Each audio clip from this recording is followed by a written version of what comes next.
बेहद स्वागत है जी सभी स्टूडेंट्स का। हमारे साथ मौजूद हैं अनीता भंडराल जी जो स्टडी स्केयर को रिप्रेजेंट करते हैं।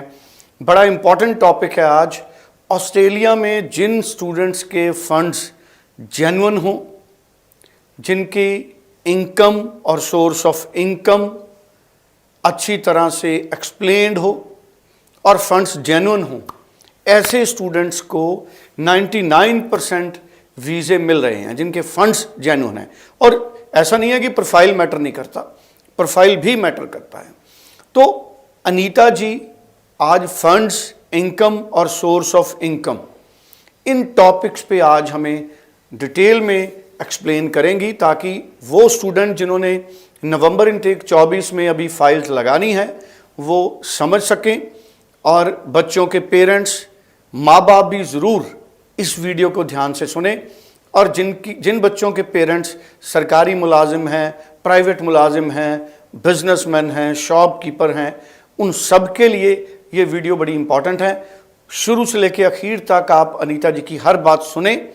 और जिन स्टूडेंट्स ने फाइल लॉन्च करनी है उनके लिए फाइल लॉन्चमेंट से पहले ये बड़ा ज़रूरी है, क्योंकि ऑफ़र तो बड़ी तेज़ी से ऑस्ट्रेलिया से मिल रही है स्टडी स्केयर, क्योंकि बहुत सारी ऐसी यूनिवर्सिटीज़ हैं जिनके साथ डायरेक्ट एसोसिएट है स्टडी स्केयर। इसलिए स्टडी स्केयर को बड़ी आसानी से अच्छी अच्छी यूनिवर्सिटीज़ की ऑफ़र्स मिलती हैं इनके स्टूडेंट्स को। लेकिन समझना बड़ा ज़रूरी है कि फ़ाइल लॉन्च करने से पहले आपके फंड्स कैसे मैनेज हों। और किसी भी स्टूडेंट ने गैर कानूनी तरीके से अपने फंड शो नहीं करने, ब्याज पर किसी से लेकर फंड शो नहीं करने। अगर आप बैंक लोन लेते हैं तो ठीक है।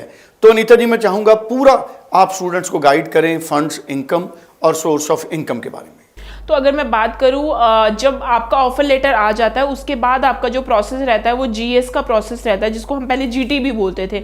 तो जीएस में आपको मेजरली जो यूनिवर्सिटीज़ आपसे पूछती है, दो चीज़ें पूछती है। What is your family income and आपको आपकी स्टडीज़ के लिए कितने फंड्स जो हैं वो आपकी फैमिली आपको शो कर रही है। तो अगर हम बात करते हैं income and funds, these are the two terms.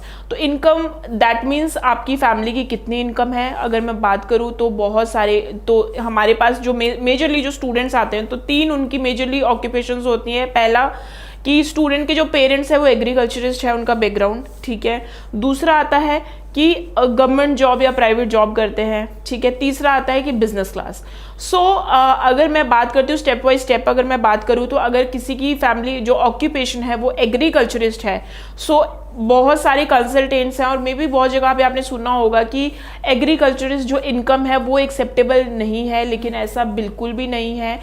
उसके लिए there are few universities who are accepting the agriculturist income as well. तो अगर आपकी फैमिली का ऑक्यूपेशन है, आप खेती बाड़ी करते हो, तो आप अप्लाई कर सकते हो, ज़रूर अप्लाई कर सकते हो। बस डॉक्यूमेंट जो होते हैं वो यूनिवर्सिटी स्पेसिफिक डॉक्यूमेंट मांगते हैं कि अगर आपकी एग्रीकल्चर, खेती बाड़ी अगर आपका ऑक्यूपेशन है तो you need to show the income certificate. और इनकम सर्टिफिकेट में प्रॉपर वेरिफिकेशन होती है, बिकॉज पहले क्या होता था, तहसीलदार सर्टिफिकेट होते थे, आपके जे फॉर्म आ जाते थे, तो वो अब बंद हो चुके हैं। लेकिन अब जो इनकम सर्टिफिकेट है उसमें प्रॉपर बारकोड होता है, उस बारकोड में पूरा पता चल जाता है कि आपकी कितनी इनकम है। तो अगर वो आपका बिल्कुल जेन्युइन तरीके से है, कोई प्रॉब्लम नहीं है। आप यहाँ पे ये भी कर सकते हो कि कुछ लोग ऐसे होते हैं कि उनका फैमिली ऑक्यूपेशन एग्रीकल्चर है लेकिन साथ में उनके घर पे कोई जॉब भी कर रहे हैं, तो एग्रीकल्चर इनकम प्लस आप जो आईटीआर है वो भी शो कर सकते हो।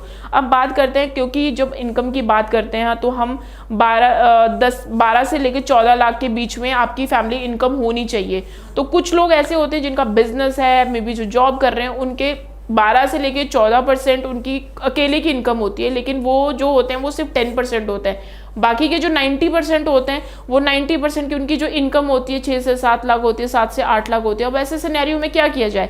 ऐसे सिनेरियो में आपको उस इनकम को 12 से 14 लाख करने के लिए आप स्पॉन्सर्स को ऐड कर सकते हैं। और जो स्पॉन्सर्स हो सकते हैं, जैसे कि मेन एप्लीकेंट है, मेन एप्लीकेंट के मम्मी और पापा, वो दोनों अलग अलग एक एप्लीकेंट के स्पॉन्सर्स कहलाए जाएंगे। तो आप बिल्कुल इस तरह से दिखा सकते हैं कि एप्लीकेंट के मदर की इनकम, जैसे कि 6 लाख मदर की इनकम हो गई, 8 लाख उसके फादर की इनकम होगी, और एक और स्पॉन्सर ऐड कर सकते हैं, मे बी आप ब्रदर, सिस्टर या फिर ग्रैंडफादर। तो मेजरली जो यूनिवर्सिटीज़ होती है वो 3 स्पॉन्सर लेती है, और 3 स्पॉन्सर में मदर, फादर, सिबलिंग या ग्रैंड पेरेंट्स। तो इस तरह से आप इनकम दिखा सकते हैं।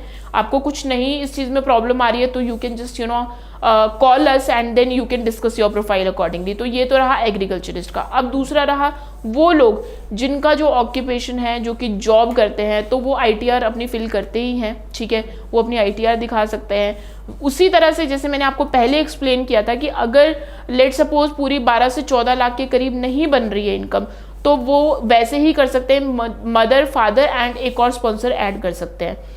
अगर आपका बिजनेस है तो आपको अपने बिजनेस के डॉक्यूमेंट आपसे MSME मंगवाते, MSME भी आप दिखा सकते हो, लेकिन MSME फ्रेश MSME अब नहीं चलता है, थोड़े बैकडेट पे मतलब पुराना होना चाहिए। वो है आपका बिजनेस का रजिस्ट्रेशन नंबर, GST नंबर, ये सारा सब कुछ देखते हैं, कितना टर्नओवर आपकी बिजनेस में आ रहा है वो आपके ITR में दिख जाएगा। तो this is the way how you can show the funds. अब उस चीज़ को कैसे एक्सप्लेन करना है, कैसे रिप्रेजेंट करना है, ये मैंने सिर्फ आपको एक ओवरव्यू दिखाया है कि आप इस तरह से अपने फंड्स ज़रूर दिखा सकते हैं, लेकिन उसको कैसे प्रेजेंट करना है उसके लिए आप ज़रूर हमारी गाइडेंस ले सकते हैं। You can call us on below given number.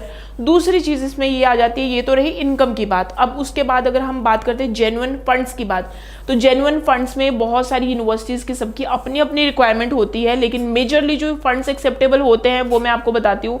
जो मेजरली फंड्स एक्सेप्टेबल होते हैं वो होती है सबसे पहले आपकी सेविंग्स, कि कितनी किसके पास सेविंग्स है। मैं मानती हूँ बहुत सारी पेरेंट्स ऐसे होंगे कि मे बी उनके अकाउंट में 30 से 32 लाख नहीं बढ़ा होगा, तो ऐसे में वो क्या कर सकते हैं, एक तो नंबर 1 आप सेविंग दिखा सकते हैं अपनी, दूसरा आप FD दिखा सकते हैं, तीसरा अगर आपके पेरेंट्स गवर्नमेंट जॉब में हैं या रिटायर्ड हैं तो उनके पास GPF का एक अमाउंट होता है, तो वो जो GPF का अमाउंट है वो भी आप ज़रूर दिखा सकते हैं, उसमें भी ऐसा कोई प्रॉब्लम नहीं है। इसके अलावा आप अपनी जितनी भी CA सर्टिफिकेट आप दिखा सकते हैं, कितनी आपके पास एसेट्स हैं वो भी आप दिखा सकते हैं, लेकिन मेन जो सेविंग्स में आपका जो फंड्स में होगा ये 3-4 चीज़ें ऐड होंगी। उसके अलावा अगर आपके पास ये कोई भी चीज़ नहीं है तो then what you can do, अगर आपने अभी अभी अपनी लैंड सेल करी है तो आप अपने सारे जो सेल डीड है वो भी दिखा सकते हो। वो भी नहीं है अगर आपके पास, then you can show the education fund. आप एजुकेशन लोन भी आप ले सकते हैं, तो एजुकेशन लोन के लिए बहुत सारे बैंक्स हैं जो कि आपकी हेल्प कर सकते हैं। अगर आपके पास ऐसा कोई सोर्स नहीं है तो again we help you for the education loan as well. तो बहुत अच्छी इन्फॉर्मेशन हमारे साथ शेयर की है अनीता भंडराल जी ने। स्क्रीन पे नंबर है, आप स्टडी स्क्वायर के इस नंबर पे बात कर सकते हैं और अनीता जी से पर्सनली मिल सकते हैं चंडीगढ़ ऑफिस में। फ़ोन पे जूम मीटिंग के ज़रिए आप अपनी जो ऑनलाइन इंटरव्यू है या ऑनलाइन काउंसलिंग है वो आप हासिल कर सकते हैं। कोई भी क्लैरिटी हो तो ज़रूर एक बार पूछें, फिर फैसला करें। Thank you so much.